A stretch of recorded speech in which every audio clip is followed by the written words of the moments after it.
لائیں کہیں کہ ہمارا رب اللہ ہے، پھر اس پر جم جائیں۔ ان پر فرشتوں کا نزول ہوتا ہے، نہ کوئی غم کرو نہ خوف، خوشیاں مناؤ جنت کی جس کا تم سے وعدہ کیا گیا تھا۔ اللہ کی ربوبیت پر اطمینان جب انسان کو ہو جاتا، میرا رب اللہ ہے، ربی اللہ، انسان کے لیے نہ کوئی کھٹکا، نہ کوئی خطرہ، نہ کوئی خوف، نہ کوئی حزن۔ جو کچھ ہو رہا ہے کس کے اذن سے ہو رہا ہے؟ اللہ کے اذن سے۔ اللہ کے اذن کے بغیر پتہ تک نہیں ہلتا۔ یہ کوئی اندھا بہرا مادہ نہیں ہے جس سے مجھے کوئی خوف ہو۔ اندھا بھینسا چلا آ رہا ہو اس سے تو ڈرنے کا ہر انسان کو ڈرنا چاہیے، نہ معلوم کس کو ٹکر مار دے۔ لیکن نہیں، اس کائنات کو چلانے والا ایک سمیع و بصیر خدا ہے، وہ جو میرا دوست ہے، میرا ولی ہے۔ اللہ ولی الذین آمنوا یخرجہم من الظلمات الی النور۔ اللہ اہل ایمان کا ولی ہے، ساتھی ہے، پشت پناہ ہے، مددگار ہے، حمایتی ہے۔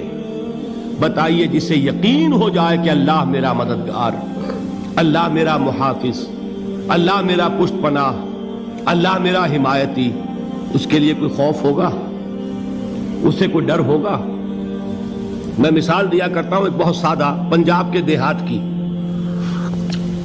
تو بڑا چودھری ہے اور کوئی غریب کسان ہے۔ اس غریب کسان کے جانوروں کو ہر وقت اندیشہ ہوگا چوری کا، کوئی میری بھینس کھول کر نہ لے جائے، کوئی میرا بیل کھول کر نہ لے جائے۔ لیکن جس کے بارے میں یہ سب کو معلوم ہو کہ وہ جو بڑا چودھری ہے وہ اس کا دوست ہے، اس کی بچیا کو کوئی خوف ہوگا؟ اس کی بھینس پر کوئی ہاتھ ڈالے گا؟ اسے کوئی اندیشہ ہوگا؟ نہیں۔ کیوں؟ کہ وہ بڑا چودھری، بڑا اس کا یہاں کا سردار، جاگیردار، سب کو معلوم ہے وہ میرا دوست ہے، کوئی میرے خلاف اقدام نہیں کر سکتا۔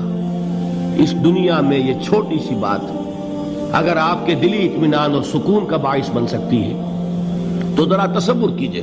میں لفظ تصور استعمال کروں گا صرف اس لیے کہ اس کا ہم جس کو کہتے ہیں ادراک اور شعور کر نہیں سکتے، اگر کے ساتھ کر سکتے۔ اگر یقین ہو کہ اللہ میرا مددگار اور یقین ہو کہ اللہ ہر آن میرے ساتھ ہے، پھر کوئی خوف، کس کا خوف؟ کوئی شے اللہ سے بالا تر ہے؟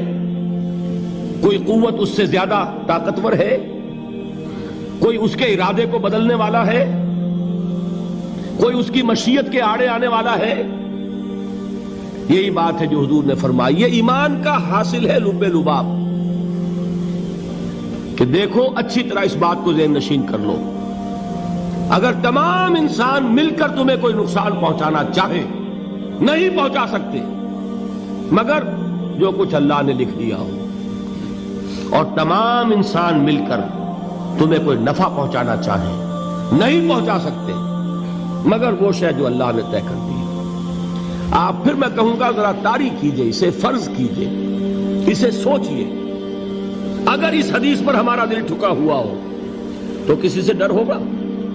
یہ مجھے نقصان نہ پہنچا دے، یہ میری رپورٹ خراب نہ کر دے، یہ میری انکریمنٹ نہ رکوا دے، یہ میرا یہ نہ بگاڑ دے، یہ میرے یہ نقصان نہ پہنچا دے۔ اس کا ڈر، اس کا ڈر، اس کا خوف، اس کی خوشامد، اس کے لیے جا کر طرح طرح سے اپنی عزت نفس کو ذلیل کروانا اس کے سامنے، یہ سب کچھ کیوں کرتا ہے انسان؟ جب سمجھتا ہے کہ اس کے ہاتھ میں میرا کوئی نفع ہے، اس کے ہاتھ میں میرے لیے کوئی ضرر ہے، یہ مجھے کوئی غضب پہنچا سکتا ہے، یہ مجھے کوئی نقصان پہنچا سکتا ہے، یہ میرا کوئی کام بنا سکتا ہے، یہ میری کوئی ضرورت پوری کر سکتا ہے، اسی کا نام شرک ہے۔ جہاں آپ نے یہ سمجھا کہ غیر اللہ کے اندر کوئی طاقت موجود ہے وہی شرک ہے۔ بتوں سے تجھ کو امیدیں، خدا سے نومیدی، مجھے بتا تو صحیح اور کافری کیا ہے؟ شرک تو یہ ہے جس پر بھی تمہیں یہ خیال ہے، کلمہ ہے یہ کلمہ سوم، لا حول ولا قوت الا باللہ، ذرا اس پر دل کو کبھی اگر آپ تصور کریں، پھر فرض کریں، دل ٹھک جائے اس پر، کوئی طاقت نہیں۔ یہی بات تھی جو شیخ عبد القادر جیلانی رحمۃ اللہ علیہ نے اپنی وصیت میں اپنے بچے سے کہی. 11ویں دینے والے ہیں، لیکن حضرت شیخ عبد القادر جیلانی کی وصیت اور تعلیمات کو کتنے لوگ ہیں کہ جانتے ہو؟ یہ جن مقامات تک پہنچے ہیں وہ کس چیز کی بدولت پہنچے ہیں؟ انہوں نے جو پیغام دیا وہ کیا تھا؟ اے میرے بچے، جس طریقے سے قرآن مجید میں حضرت لقمان کی نصیحتیں جو ہے نقل کر دی گئی ہیں، میں یہ عرض کروں گا بالفرض اگر قرآن حضرت عبد القادر جیلانی کے بعد نازل ہوا ہوتا تو شیخ عبد القادر کی یہ نصیحتیں بھی قرآن میں درج ہوتی. اتنی اونچی نصیحتیں ہیں. اے میرے بچے، اس حقیقت کو ذہن نشین کر لے، لا فاعل فی الحقیقت ولا مؤثر الا اللہ. اس کائنات میں نہ کوئی فاعل حقیقی ہے نہ مؤثر حقیقی ہے سوائے اللہ. کسی شے میں کوئی تاثیر نہیں اگر اللہ نہ چاہے. آگ جلا نہیں سکتی اگر اللہ نہ چاہے. پانی ڈبو نہیں سکتا اگر اللہ نہ چاہے. زہر ہلاک نہیں کر سکتا اگر اللہ نہ چاہے. کوئی چیز فائدہ نہیں پہنچا سکتی اگر اللہ نہ چاہے. تو در در پہ کیوں سر جھکاتے ہو؟ در در پر کیوں جبیں سائی کرتے ہو؟ سب کے سامنے کیوں ہاتھ پھیلاتے ہو؟ ایک اللہ سے مانگو. ایک اللہ کے سامنے زمین پر اپنی جبین رکھو. لا فاعل فی الحقیقت ولا مؤثر الا اللہ. نظر آتا ہے ہمیں کہ پانی پیاس بجھا دیتا ہے. پیاس بجھانے کی صلاحیت پانی میں نہیں ہے، اللہ کے اذن سے. کھانا بھوک مٹا دیتا ہے، بھوک مٹانے کی صلاحیت کھانے میں نہیں ہے، اذن رب میں. دیکھیے یہی یقین تھا. حضرت موسیٰ علیہ السلام کا واقعہ یاد کیجئے. سامنے سمندر آ گیا ہے، قوم دیکھتی ہے پیچھے کہ گرد و غبار کا طوفان ہے. معلوم ہوا کہ فرعون اپنے لشکر سمیت آ گیا ہے. لشکر جب چلتا تھا تیز رفتاری کے ساتھ تو گرد و غبار کا جو طوفان اٹھتا تھا اس کا تصور کیجئے. اور لمحہ بلمحہ وہ قریب آ رہا ہے. پوری قوم نے کیا کہا؟